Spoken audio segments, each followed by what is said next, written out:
Le registre public d'accessibilité. Clémence Gros, chargée de développement des publics. Musée du Quai Branly, Jacques Chirac. Pouvez-vous vous présenter ?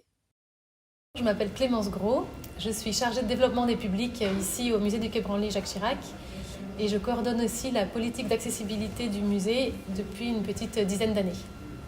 Qu'est-ce que le registre public d'accessibilité ?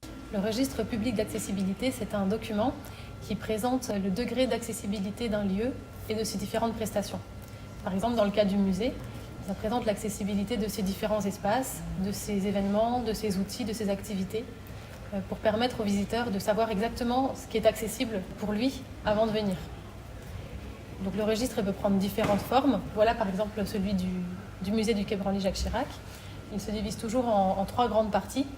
Prestations d'accessibilité, où on va justement détailler ce qui est accessible selon les différents types de handicap, avec toujours une fiche synthétique qui est rédigée en facile à lire et à comprendre. Ensuite, une deuxième partie, travaux et planification. Ça va expliquer pour tous les espaces qui ne sont pas encore accessibles ce qui est prévu dans les prochaines années pour les rendre accessibles. Et la dernière partie sur la formation des personnels, c'est pour montrer les formations qu'ont suivies les personnes qui accueilleront les visiteurs en fait, dans le lieu. En quoi le registre public d'accessibilité est-il essentiel ? Le registre est essentiel parce qu'il va permettre de donner une information fiable aux visiteurs et donc lui permettre de préparer sa visite sereinement. Quelles sont les étapes de mise en place du registre public d'accessibilité ?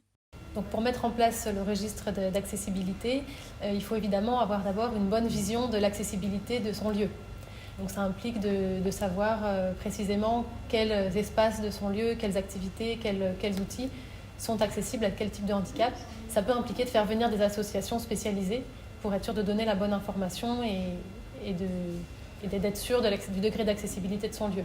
Ensuite, on formalise tout dans le document, quitte à mettre différentes personnes du lieu à contribution, avant de l'imprimer, de mettre en forme le document et de le mettre en ligne et disponible à l'accueil sous forme imprimée. Vous pouvez aller voir sur le site handicap.gouv.fr une présentation de ce qu'est le registre et des différentes étapes de sa constitution et de sa publication. Avez-vous eu besoin de collaborer avec d'autres personnes pour la création du registre public d'accessibilité ? Le registre d'accessibilité, c'est un travail qui doit mobiliser plusieurs personnes, déjà en interne.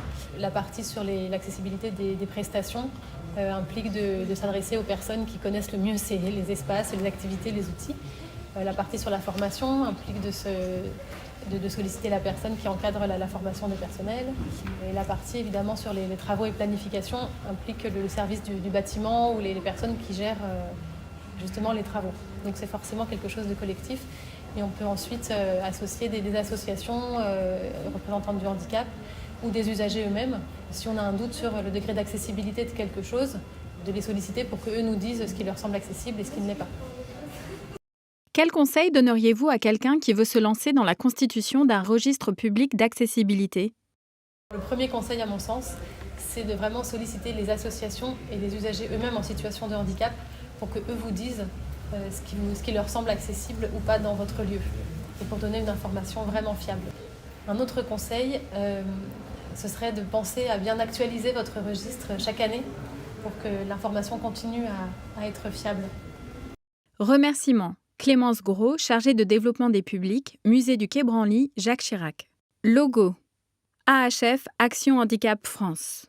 Tourisme et handicap. Marque d'État Tourisme et handicap, République française. Musée du Quai Branly, Jacques Chirac. Fondation NG. Make.org Foundation. Fondation Handicap, Malakoff Humanis. Vidéo réalisée par Tulip et compagnie.